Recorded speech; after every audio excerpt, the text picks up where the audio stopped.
तर दुसरीकडे षण्मुखानंद सभागृहात उद्धव ठाकरेंच्या पत्नी रश्मी ठाकरे भावुक झाल्याचं पाहायला मिळालं। शिवसेना प्रमुख बाळासाहेब ठाकरे यांच्या आठवणी आणि किस्से सांगताना राज ठाकरे होते, त्यावेळी भावनिक झालेल्या रश्मी ठाकरेंच्या डोळ्यात अश्रू तरळले।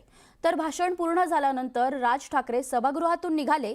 यावेळी त्यांना निरोप देण्यासाठी रश्मी ठाकरे राज ठाकरे यांच्यासह सभागृहाबाहेर कारपर्यंत सोडण्यासाठी आल्या।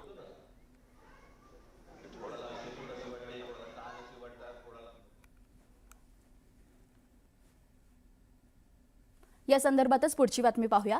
मनसे अध्यक्ष राज ठाकरेंनी हिंदुत्वाचा दाखला देत भाजपवर अप्रत्यक्षपणे निशाणा साधलाय। सध्या हिंदुत्वाचा बाजार मांडून ठेवल्याचं सांगत भाजपवर अप्रत्यक्षपणे टीकास्त्र डागले।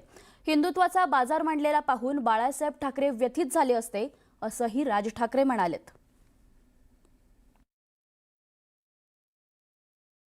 तो जो हिंदुत्वाचा आज जो काही इतर सगळ्या ठिकाणी जो काही बाजार मांडून ठेवलेला आहे तो पाहिला असता निश्चित व्यथित झाले असते की अरे मी काय बोलून गेलो, मी काय सांगत होतो, मी तुम्हाला काय म्हणत होतो आणि हे आता कुठच्या परिस्थितीमध्ये तुम्ही आणलत। एखादी गोष्ट एखादा माणूस ज्यावेळेला ती घडवतो, ती घडवल्यानंतर त्याचं पुढे बाकीचे लोक काय करतात हा एक देश हे एक्झाम्पल आहे त्याचं।